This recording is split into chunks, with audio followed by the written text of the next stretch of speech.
नमस्कार, जय हिंद साथियों। स्वागत आप सभी का आपके अपने YouTube चैनल लक्ष्य एजुकेशन पोर्टल में। तो कैसे आप सभी, आशा और उम्मीद करता हूं आप सब ठीक होंगे और अपने अपने अध्ययन में व्यस्त होंगे। तो साथियों, आज की वीडियो के अंदर हम बात करने वाले हैं कक्षा 12 हिंदी साहित्य के पेपर की। और आप सभी साथी देख सकते हैं ये पेपर होने वाला है उच्च माध्यमिक परीक्षा 2024 का, यानी कि साथियों ये पिछले साल का पेपर होने वाला है। और आप सभी को पता होगा कि आपका पेपर है वो 5 अप्रैल को होने वाला है। तो साथियों इस पेपर को आप सभी अच्छे प्रकार से तैयार है वो कर लीजिए और इसमें से भी आपको क्वेश्चन है वो देखने को मिल जाएंगे। तो चलिए स्टार्ट करते हैं। आप सभी का टाइम है वो बिना वेस्ट करते हुए सबसे पहले यहाँ पर आपको रोल नंबर लिखना होता है। इसके बाद आपको 3 घंटे 15 मिनट का आपको समय दिया जाता है। 80 नंबर का आपको पेपर है वो देखने को अब देखो साथियों, ये पेपर आपको इसलिए सोल्व करवा रहा हूँ ताकि आप सभी को पता चले कि बोर्ड एग्जाम के अंदर किस प्रकार के क्वेश्चन है वो देखने को मिलते हैं। ठीक है, तो आपको तरीका है वो पता चल जाएगा और इसको अच्छे प्रकार से देख लीजिए और सोल्व करने का प्रयास भी कीजिए। ठीक है, ऐसे ही क्वेश्चन पेपर आपको देखने को मिलेगा बोर्ड एग्जाम 5 अप्रैल को। और देखो यहाँ पर आपको देखने को मिलता है परीक्षार्थी के लिए सामान्य निर्देश, इन सभी को आपको पढ़ लेना है ध्यानपूर्वक। और देखो क्वेश्चन आपको बोर्ड एग्जाम के अंदर कोई भी छोड़कर नहीं आना है, सभी करके आना है, चाहे आपको आए चाहे नहीं आए। तो सबसे पहले आपको देखने को मिलेगा खंड ए। अब देखो साथियों, आपसे एक छोटी सी रिक्वेस्ट करूंगा कि आप चैनल पर नए हैं तो एक बार चैनल को सब्सक्राइब जरूर कर लें और वीडियो को लाइक कर दें। तो चलिए स्टार्ट करते हैं और सब्सक्राइब जरूर करना साथियों आप सभी। तो देखो, जब भी आप अपनी कॉपी के अंदर लिखना स्टार्ट करो तो सबसे पहले अपनी कॉपी के अंदर खंड है वो जरूर लिखना साथियों, ताकि आपकी कॉपी है वो सुंदर दिखे। और खंड ए के अंदर आप सभी को पता है एमसीक्यूज के क्वेश्चन है वो देखने को मिलते हैं। तो यहाँ पर देखो पहला क्वेश्चन क्या पूछा है और साथ में आपको जवाब देने का प्रयास भी करना है। तो पहला क्वेश्चन यहाँ पर पूछा है कि धर्म के रहस्य की इच्छा प्रत्येक मनुष्य न करे, जो कहा जाए वहीं कान डालकर सुन ले, इसे समझाने के किसका दृष्टांत है वो दिया गया था।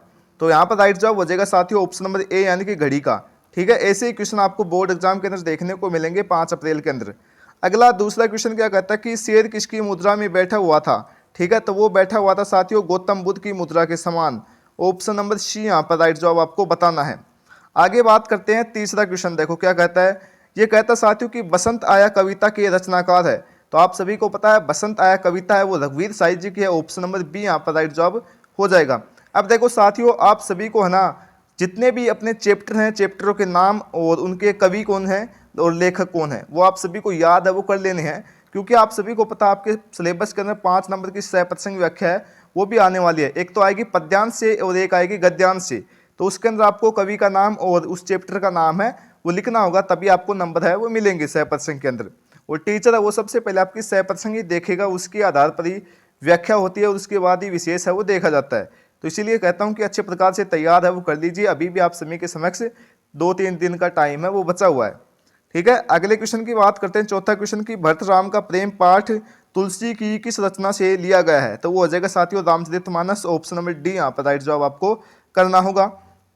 अगले क्वेश्चन की बात करते हैं। पांचवा क्वेश्चन क्या कहता है कि भेदों को उकसाने और भड़काने में किसकी भूमिका है वो प्रमुख रहती है। तो वो हो जाएगी साथियों जगदर की। ऑप्शन नंबर ए यहाँ पर राइट जवाब आपको बताना है। छठा क्वेश्चन की बिस्कोर की माटी पाठ विश्वनाथ त्रिपाठी की किस आत्मकथा का अंश है। तो वो हो जाएगा साथियों नंगातलाई गांव का। ऑप्शन नंबर बी यहाँ पर राइट जवाब आपको करना है। अब देखो बिस्कोर की माटी पाठ किसकी रचना है। तो वो हो जाएगी साथियों विश्वनाथ त्रिपाठी की। इसके लेखक कौन है, विश्वनाथ त्रिपाठी। और ये इसकी विद्या कौन सी है, बिस्कोर की माटी पाठ की विद्या कौन सी है। तो वो हो जाएगी साथियों आत्मकथा। देखो यहाँ से क्वेश्चन ऐसे ही बनते हैं साथियों, तो अच्छे प्रकार से इनको देखना है और उत्तर देने का प्रयास है वो करना है। और देखो जो अपनी सेकंड बुक होने वाली है ना अंतराल, उससे 101 क्वेश्चन है वो साथियों आपको देखने को मिलता है। 100% कई बार आया हुआ है साथियों की मान ले जैसे ही आपको देखने को मिलेगा कि बिस्कोर की माटी पाठ के लेखक का नाम, सूरदास की झोपड़ी पाठ के लेखक का नाम, ऐसा कई बार देखने को मिला है। तो इनको अच्छे प्रकार से याद कर लीजिए, वो 3 ही चैप्टर हैं आप सभी के। आगे बात करते हैं 7वां क्वेश्चन। ये क्या कहता है साथियों कि कोई या वही पुष्प है, जल पुष्प है जिसे कुमुद कहते हैं। बिस्कोर की माटी पाठ में इसका एक अन्य नाम है। तो वो नाम क्या साथियों, कोकाबेली हो जाएगा। ऑप्शन नंबर ए यहाँ पर राइट जवाब आपको बताना है। 8वें क्वेश्चन की बात करें कि अपना मालवा खाऊ उजाड़ू सभ्यता में पाठ जनसत्ता के किस स्तंभ से लिया गया है। तो वो हो जाएगा साथियों कागज कार्य से। ठीक है, ऑप्शन नंबर सी यहाँ पर राइट जवाब हो जाएगा।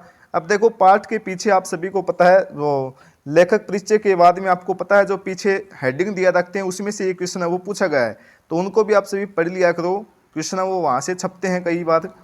अगला 9वां क्वेश्चन क्या कहता है, और ये देखो अभिव्यक्ति एवं माध्यम वाली बुक से लिया गया है। ये कहता है कि दूसरी किसी विद्या के लिए यह कतई जरूरी नहीं है कि इसका सहारा ले, लेकिन नाटक का इसके बिना है वो काम नहीं चलता। ठीक है, और उपयुक्त कथन किसके लिए कहा गया है, तो किसके लिए कहा गया है साथियों, तो यहाँ पर राइट जवाब हो जाएगा ऑप्शन नंबर डी। ठीक है, संवाद के लिए कहा गया है।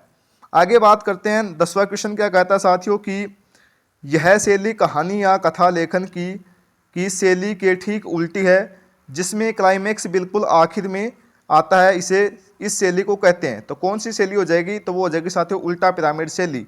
ऑप्शन नंबर बी यहाँ पर राइट जवाब आपको करना है। अब देखो उल्टा पिरामिड शैली से संबंधित बहुत बार एग्जाम के अंदर देखने को मिला है, तो इस क्वेश्चन को आप सभी अच्छे प्रकार से तैयार है वो कर लीजिए, इसकी परिभाषा को भी। अगले क्वेश्चन की बात करते हैं। देखो 11वां क्वेश्चन क्या कहता है कि विशेष लेखन में डेस्क क्या होता है। ठीक है, तो वो होता है साथियों अलग अलग विषय के समाचारों के लिए विशेष लेखन में डेस्क शब्द का यूज है वो किया जाता है, ये भी आप सभी याद रखेंगे। अगला देखो 12वां क्वेश्चन क्या कहता है कि हर्ष भोगले, जसदेव सिंह, नरोत्तमपुरी किस विशेष क्षेत्र के लिए जाने जाते हैं। तो यहाँ पर राइट जवाब हो जाएगा ऑप्शन नंबर बी, यानी कि खेल समाचारों के लिए ये जाने जाते हैं, ये आप सभी याद रखना। अब देखो इसके बाद आप सभी को देखने को मिलेंगे फिलिंग द बैलेंस वाले क्वेश्चन, यानी कि रिक्त स्थानों की आपको पूर्ति है वो करनी है, और प्रत्येक क्वेश्चन आपको 1 नंबर का है वो देखने को मिलेगा। तो इसके अंदर आप सभी क्या पढ़ेंगे साथियों, खालिस्तान काव्य का वह गुण जिसके कारण वाक्य का अर्थ तुरंत पढ़ने के साथ ही समझ में आ जाता है। तो यहाँ पर आप सभी क्या पढ़ेंगे साथियों खालिस्तान के अंदर, तो यहाँ पर आप सभी को भरना होगा प्रसाद। क्या पढ़ेंगे साथियों आप सभी, प्रसाद है वो यहाँ पर आप सभी को भरना होगा। अब देखो साथियों एग्जाम के अंदर आपको ये लिखने की कोई भी आवश्यकता वो नहीं होती, बस आपको इतना ही लिखना है और तब भी आपको 1 नंबर वो दिया जाएगा। अगर आप सभी ये लिखते हैं तब भी आपको 1 नंबर ही मिलेगा, ये नहीं कि आपको यहाँ पर ये लिखते हैं तब आपको 1.5 नंबर है वो दे दिया जाएगा, ऐसी बात बिल्कुल भी नहीं है। आप चाहो तो टॉपर की कॉपियाँ वो भी देख सकते हैं, मैंने डाल रखे हैं 2 कॉपियाँ दिखाई आप सभी को जिनको 80 में से 80 अंक है वो प्राप्त हुए हैं। आगे सेकंड क्वेश्चन क्या कहता है, ये कहता है कि जब अर्थ सहज ही समझ में न आए या जहां अर्थ को समझाने के लिए मस्तिष्क पर बहुत जोर है वो लगाना पड़ता है, खालिस्तान दोष कहलाता है। तो कौन सा देश हो जाएगा साथियों, तो वो हो जाएगा क्लिष्ट तत्व है। ठीक है, ये दोष हो जाएगा साथियों, क्लिष्ट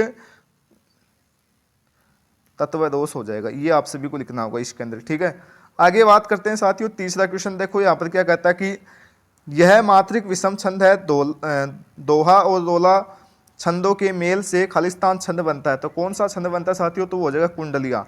ठीक है, कौन सा छंद बनता है, कुंडलिया छंद बनता है, ये भी आप सभी याद रखना। अब देखो आप सभी को ये भी पता होना चाहिए कि कुंडलिया छंद के अंदर कितने चरण होते हैं, तो 6 चरण होते हैं साथियों। ठीक है, और 24-24 मात्राएं होती है। ठीक है, 24-24 मात्राएं होती है कुंडलिया छंद के अंदर, ये भी आप सभी याद रखेंगे। अगले क्वेश्चन की बात करते हैं, चौथा क्वेश्चन की गीतिका के आरंभ में खालिस्तान जोड़ने पर हरि गीतिका बनता है। तो यहाँ पर आप सभी लिखेंगे हरि। ठीक है, या आप सभी ये भी लिख सकते हैं कि लघु लघु। ठीक है, ये भी आप सभी को लिख सकते हैं लघु लघु, ये भी आप सभी यहाँ पर बता सकते हैं, तब भी आपका जवाब है वो राइट माना जाएगा। 5वें क्वेश्चन की बात करते हैं कि जहाँ दोनों सामान्य या दोनों विशेष वाक्यों में बिंब प्रतिबिंब भाव होता है वहाँ पर खालिस्तान अलंकार होता है। तो कौन सा अलंकार होता है, दृष्टांत अलंकार होता है। ठीक है, दृष्टांत अलंकार है वो पाया जाता है, ये आप सभी इसके अंदर लिखेंगे। 6ठा क्वेश्चन देखो, खालिस्तान में प्रकृति को मानवीय रूप दिया जाता है तथा निर्जीव पदार्थों को मनुष्य की तरह काम करते या सुख दुख आदि भाव से पूरित और प्रभावित दिखाया जाता है। तो कौन सा अलंकार हो जाएगा साथियों, तो आप सभी को पता है मानवीकरण। ठीक है, मानवीकरण परिभाषा से ही आप सभी को पता है वो चल रहा है यहाँ पर। आगे बात करते हैं, देखो अब आपको देखने को मिलेगा इसके बाद आपको अपठित गद्यांश, यानी कि ये गद्यांश आपको पढ़ा हुआ नहीं देखने को मिलेगा, अपनी बुक से नहीं आएगा, ये कहीं से भी आपको देखने को मिल सकता है और 6 नंबर का टोटल आपको देखने को मिलेगा। तो साथियों इनको आपको समझ में नहीं आए तो 2 या 3 बार अच्छे प्रकार से इसको पढ़ लीजिए। ठीक है, टीचर है वो आपका नॉलेज यहीं पर ही देखता है, इसके अंदर जो फिलिंग द बैलेंस, MCQs, जो अपठित गद्यांश पद्यांश की इसकी सोच है वो बच्चे की कहाँ तक डेवलप है वो हो पाई है, इनके आधार पर ही पता चलता है। तो इनको आप सभी अच्छे प्रकार से समझकर सोल्व है वो करने का प्रयास है वो करना है। आप सभी आशा करता हूँ इनको सोल्व है वो कर लोगे।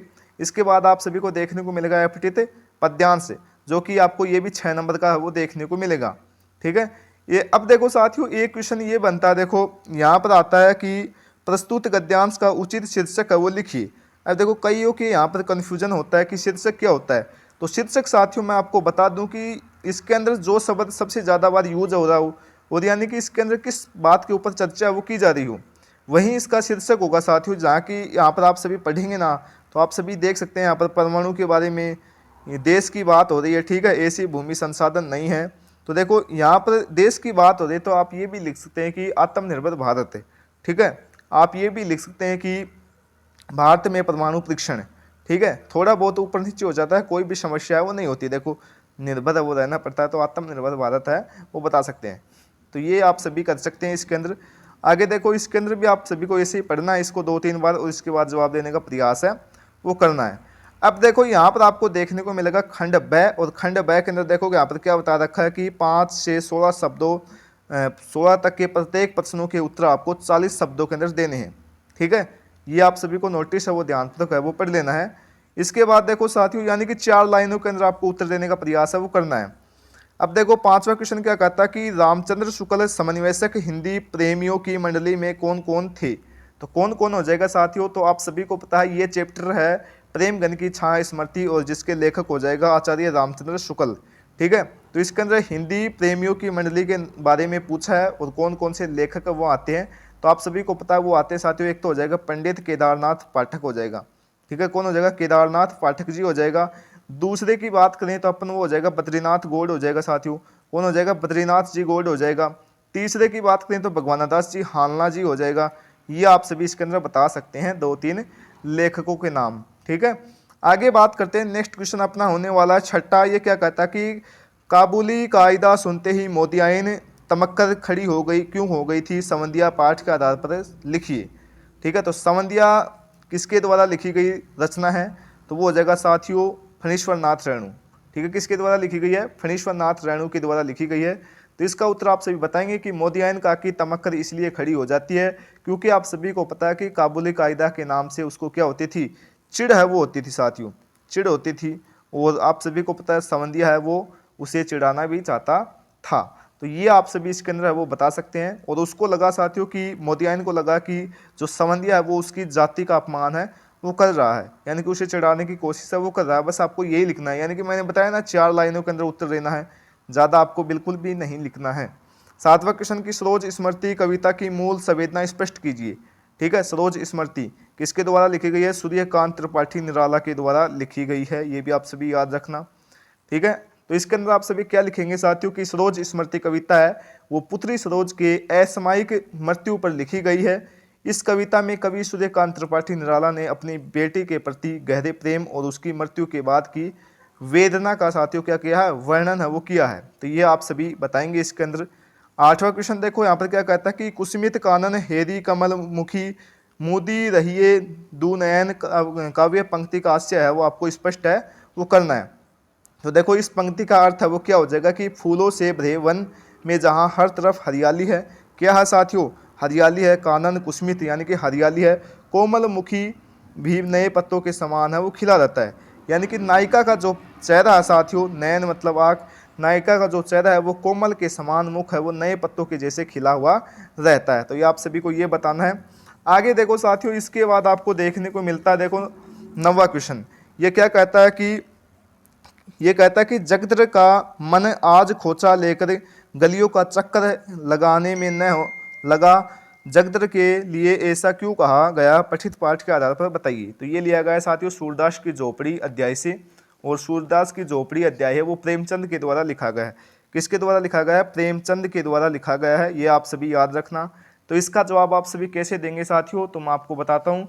तो जगदर साथियों गलियों में इसलिए घूमना नहीं पड़ता साथियों, जगदर को उसे भी भेदो, भेदो आप सभी को पता है जो सूरदास की झोपड़ी को जलाया था, भेदो के जैसे सूरदास के रुपये है वो मिल जाते तो उसका भी जीवन है वो सफल हो जाता, जिस प्रकार से भेदों को मिले थे ना उसी प्रकार से। और इसी ईर्ष्या को देखकर वो गलियों के अंदर घूमता रहता है ताकि मेरे को भी इस प्रकार का रुपया है वो हाथ लग जाए, लेकिन उसको वो नहीं लगता है। तो ये आप सभी जवाब है वो बता सकते हैं, अपनी भाषा के अंदर मैंने तो बताया है। बाकी इसको थोड़ा बहुत आसान भाषा के अंदर मैंने बताने का प्रयास किया है, बाकी आप थोड़ा बहुत लिख सकते हैं कॉपी के अंदर लिखने लायक। आगे देखो 10वां क्वेश्चन क्या कहता है साथियों कि अमेरिका की खाऊ उजाड़ू जीवन पद्धति ने दुनिया को कैसे प्रभावित किया, पठित पाठ के आधार पर लिखिए। तो इसका जवाब आप सभी क्या बताएंगे साथियों कि देखो हम अमेरिका की तरह बेहतर बनने के लिए, यानी कि अपनी संस्कृति को डेवलप करने के लिए अपनी जीवन शैली संस्कृति को उखाड़ने में लगे हुए हैं, जिससे साथियों बहुत सारा पर्यावरण का भी विनाश हुआ है। यानी कि हम भी चाहते हैं कि हमारा देश अमेरिका के जैसे क्या हो, डेवलप हो, बड़ी बड़ी बिल्डिंग खड़ी हो, सुंदर देश बने। इस प्रकार से बनाने के लिए यहाँ पर क्या किया जा रहा है, औद्योगिकरण कारखाने हैं उनका उपयोग है वो किया जा रहा है, खोला जा रहा है नए नए औद्योगिकरण। तो इस प्रकार से साथियों अमेरिका की खाऊ झाड़ू जीवन पद्धति ने दुनिया के देशों को सभी को प्रभावित है वो किया है। तो ये आप सभी बता सकते हैं। अगला 11वां क्वेश्चन क्या कहता है कि प्रतीप अलंकार को उदाहरण सहित समझाइए। तो ये आप सभी को पता है प्रतीप अलंकार क्या होता है। तो जहां पर उपमेय व उपमान, ठीक है, उपमान की जगह पर साथियों उपमेय की जगह प्रस्तुत किया जाता है, उपमान को उपमेय की जगह प्रस्तुत किया जाता है, वहां पर होता है साथियों प्रतीप अलंकार। कौन सा अलंकार होता है, प्रतीप अलंकार होता है साथियों, ये आप सभी याद रखना। अब देखो इसके विपरीत एक है और रूपक अलंकार, ठीक है, कौन सा अलंकार है, रूपक अलंकार। तो उसकी परिभाषा क्या है वो भी आप सभी को मैं बता देता हूँ, याद रखना, एग्जाम के लिए वेरी वेरी इंपॉर्टेंट होने वाला है। तो जहाँ जहाँ उपमेय और उपमान में एक रूपता दिखाकर दोनों में अभेद स्थापित है वो किया जाता है, वहां पर होता है साथियों रूपक अलंकार। ये आप सभी याद रखना, ठीक है। प्रतीप कहाँ पर होता है, जहां पर उपमेय को उपमान की जगह, उपमान को उपमेय की जगह प्रस्तुत किया जाए, वहां पर होता है प्रतीप अलंकार। तो ये आप सभी ध्यान में रखना। अगले क्वेश्चन की बात करते हैं। देखो 12वां क्वेश्चन क्या कहता है कि ये कहता है कि कविता में बिंब और छंद है वो किस प्रकार से सहायक है वो होते हैं। तो यहाँ पर आप सभी बताएंगे साथियों कि कविता में बिंब और छंद दोनों ही महत्वपूर्ण होते हैं, आप सभी को पता है। इसके बाद बिंब है साथियों वो कविता में सजीव और दृश्यमान की भूमिका वो निभाते हैं। जबकि छंद होते हैं साथियों वो क्या करते हैं, कविता में लय लाते हैं, ठीक है, लय लाते हैं साथियों। ये आप सभी इसके अंदर बता सकते हैं, लय और संगीत है वो पैदा करते हैं। तो आप सभी को यही इसके अंदर बताना है। इसके बाद 13वां क्वेश्चन देखो कि समाचार लेखन में मुखड़े यानी कि इंट्रो को समझाइए। तो आप सभी को पता है यह उल्टा पिरामिड शैली का एक भाग है। इसमें साथियों समाचार लेखन की सबसे महत्वपूर्ण सूचना है वो सबसे पहले, ठीक है, सबसे पहले लिखी जाती है, उसे ही बोला जाता है इंट्रो, मुखड़ा, ठीक है। नाम से समझ में आ रहा होगा आप सभी को पता है ये अखबार है, इसके अंदर सबसे पहले आपको जो हेडिंग दी जाती है वही उसको ही बोलते हैं साथियों इंट्रो, मुखड़ो, ठीक है, ये ध्यान में रखना। अगला 14वां क्वेश्चन क्या कहता है साथियों की विशेष लेखन के क्षेत्र में खेल पत्रकारिता की विशेषताएं लिखिए। तो इसके अंदर आप सभी क्या बता सकते हैं कि विशेष लेखन में खेल की बारीकियों का ज्ञान है वो होना चाहिए, खिलाड़ियों और खेल जगत की संपूर्ण जानकारी है वो होनी चाहिए, और रोचक और आकर्षक जीवन शैली होनी चाहिए, खेल के बारे में जानकारी संपूर्ण पता होनी चाहिए। ये आप सभी इसके अंदर बता सकते हैं। 15वां क्वेश्चन देखो विषम साहनी का साहित्यिक परिचय है वो लिखिए, ठीक है। तो आप सभी क्या बता सकते हैं, विषम साहनी का जन्म है वो कब हुआ था। अब आप सभी ये बताओ कि विषम साहनी की रचना है वो अपने सिलेबस के अंदर क्या बताई गई है। आप सभी को पता है ये वो है गांधी, नेहरू और यासिर अराफात, ये अपने सिलेबस के अंदर इसकी रचना वो ली गई है। तो इसका जन्म कहाँ पर हुआ था, तो जन्म होता साथियों 1915 के अंदर रावलपिंडी के अंदर, और रावलपिंडी साथियों पाकिस्तान के अंदर, ये भी आप सभी ध्यान रखना। इसकी रचनाएं हो जाएगी साथियों आज के अतीत, ठीक है, आज के अतीत रच की रचनाएं हो जाएगी। दूसरी रचना की बात करें तो साथियों हो जाएगी नई कहानियों का संपादन है वो इसने किया था, और 2 दर्जन रूसी, ठीक है, दर्जन किताबों का इसने अनुवादन है वो किया था, अनुवाद किया था साथियों, ट्रांसलेट किया था इसका मतलब, ठीक है। और बात करें इसके पुरस्कार कौन कौन से हो जाएंगे, पुरस्कार हो जाएगा साथियों साहित्य अकादमी पुरस्कार, सलाका सम्मान। तो ये आप सभी इसके अंदर है वो बता सकते हैं। और इनकी मृत्यु है वो कब हुई थी साथियों, तो वो आप सभी को पता है 2003 के अंदर हुई थी। कब हुई थी, 2003 के अंदर इसकी मृत्यु है वो हो जाती है।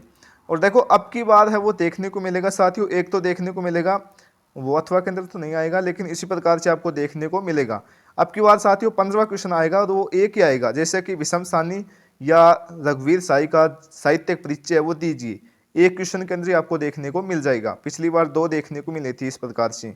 अब देखो बात करते हैं रघुवीर साई की, ठीक है। तो रघुवीर साई की बात करें तो आप सभी को पता है इनका जन्म कहाँ पर होता है और कब होता है, 1929 के अंदर होता है, और यूपी लखनऊ के अंदर होता है, उत्तर प्रदेश की राजधानी लखनऊ के अंदर होता है। और ये क्या काम करते थे, तो पेशे से ये पत्रकार थे साथियों, क्या थे, पत्रकार थे। और आप सभी को पता है इसकी रचनाएं की बात करें तो हंसो हंसो जल्दी हंसो, लोग भूल गए, एकमात्र काव्य संग्रह है इनका, ठीक है। और आत्महत्या के विरुद्ध, ये आप सभी याद रख सकते हैं साथियों, ठीक है। और इनकी मृत्यु कब होती है, 1990 के अंदर होती है, ठीक है। ये आप सभी इसका ध्यान में रखेंगे। आगे बात करते हैं, देखो इसके बाद आपको देखने को मिलता है खंड 6, और खंड 6 के अंदर आपको 60 शब्दों के अंदर उत्तर देने का प्रयास है वो करना है। 3 नंबर का आपको देखने को मिलेगा। तो यहाँ पर देखो ये थोड़े बड़े वाले क्वेश्चन स्टार्ट होते हैं। तो विरहिणी नायिका पर 12 मासों का प्रभाव किस प्रकार से होता है, लिखिए। या आप सभी ये भी कर सकते हैं कि देवसेना का गीत कविता की मूल संवेदन लिखिए। अब देखो एग्जाम के लिए ये इंपॉर्टेंट है, ये आपको मैं बता देता हूँ कि देवसेना का गीत है वो देवसेना के जीवन की वेदना और निराशा और आत्मसमर्पण की भावना पर व्यक्त है वो किया गया है। देवसेना जीवन में प्रेम करना चाहती थी, लेकिन उसे हर तरफ से प्रेम नहीं मिलता है और हार का ही सामना है वो करना पड़ता है। इस प्रकार से हमें साथियों इससे सीखना चाहिए कि हमें भी कोई भी परिस्थिति हो, हमें हार नहीं माननी चाहिए और हर परिस्थिति का सामना है वो करते रहना चाहिए। तो ये आप इसका जवाब है वो देंगे। एग्जाम के लिए वेरी वेरी इंपॉर्टेंट क्वेश्चन है, देखने को भी मिल सकता है। 18वां क्वेश्चन देखो कि साझा कहानी वर्तमान समय में किस वर्ग की स्थिति को स्पष्ट करती है। या आप ये भी कर सकते हैं कि दूसरा देवदास कहानी युवा मन की वेदना, भावना और विचार जगत की उथल पुथल को आकर्षक भाषा शैली में प्रस्तुत करती है, इस कथन को स्पष्ट कीजिए, ठीक है।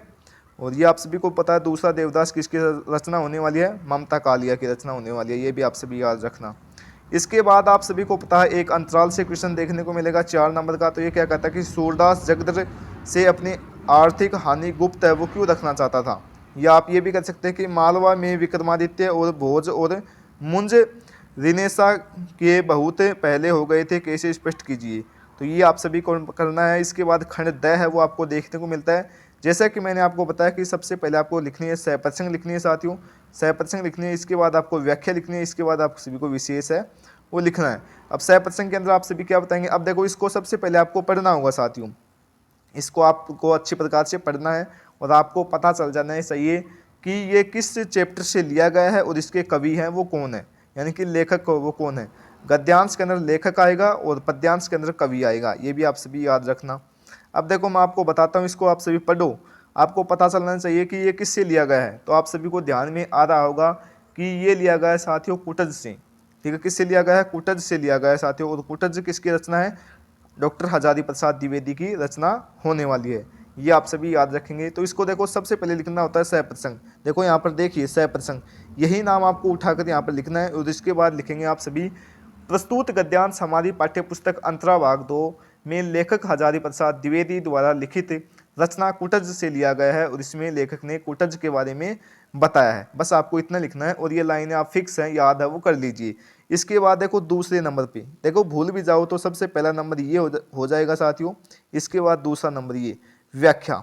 तो व्याख्या के अंदर आप सभी क्या लिखेंगे, इसको थोड़ा सा बड़ा रूप है वो करके लिखना होता है आप सभी को, ठीक है। यानी कि 10 लाइनें हैं तो इसको 15 लाइनों के अंदर कर दीजिए, थोड़े बहुत अपने अनुसार है वो जोड़ कर। इसके बाद आपको लास्ट के अंदर लिखना होता है विशेष, ठीक है, विशेष लिखना होता है और वो आप सभी बता सकते हैं। आगे बात करते हैं, देखो आप चाहो तो ये भी कर सकते हैं। अब देखो ये लिया गया है साथियों जहाँ कोई वापसी नहीं, निर्मल वर्मा की रचना है वो होने वाली है ये। और आगे बात करते हैं, देखो एक देखने को मिलेगा पद्यांश, और यहाँ पर इसको देखो पद्यांश लिखना है गद्यांश की जगह पर और कवि का नाम आएगा यहाँ पर, ठीक है। ये ध्यान रखना, छोटी छोटी बातें, इनसे आपको थोड़ी बहुत गलती है वो हो सकती है यहाँ पर। और देखो यहाँ पर इसको पढ़ोगे तो यहाँ पर आप सभी को पता है भरत राम का प्रेम से लिया गया है और रचना है वो तुलसीदास जी की होने वाली है। अब देखो साथियों आप कहते हैं ना कि रिपीट नहीं होते क्वेश्चन, 2023 की बोर्ड एग्जाम के अंदर ये क्वेश्चन आया हुआ था, ठीक है। लगातार 2-3 बार ये क्वेश्चन आ गया है, ठीक है, ये रचना तो आप सभी याद कर लीजिए तुलसीदास की। इसके बाद देखो अथवा के अंदर ये देखने को मिला था, यह दीप अकेला से, ठीक है, यह दीप अकेला से लिया गया है ये। और इसके कौन हो जाएगा, लेखक, लेखक का नाम आता है, कवि कौन हो जाएगा, तो कवि हो जाएगा साथियों अगे जी, ठीक है, ये आप सभी याद रखना। इसके बाद देखो साथियों 22वां क्वेश्चन और अंतिम क्वेश्चन क्या कहता है कि निबंध 400 शब्दों के अंदर दीजिए, यानी कि लगभग साथियों 3 या 3.5 पेज, 3.5 पेज तो मिनिमम होने चाहिए क्योंकि 6 नंबर का है। यहाँ पर आप सभी क्या बता सकते हैं, देखो इसके ऊपर लिख सकते हैं कि भगवान राम आदर भारतीय जीवन दर्शन, और वह है यहाँ पर कि हमारा स्वास्थ्य और भोजन, सह है राजस्थान के पर्यटन स्थल, और मेरा प्रिय कवि सूरदास। तो इन चारों में से आप सभी को कोई सा भी निबंध है वो करना है, 3.5 पेजों के अंदर लिखना है, ठीक है। और आशा करता हूँ आपको ये पेपर है वो बहुत ही अच्छा है वो लगा होगा, तो साथियों मिलते हैं अगले नेक्स्ट वीडियो के साथ। और हाँ, चैनल पर नए हैं तो एक बार चैनल को सब्सक्राइब कर लें और वीडियो को लाइक कर दें। ठीक है, तो मिलते हैं अगले नेक्स्ट वीडियो के साथ, तब तक के लिए जय हिंद जय भारत।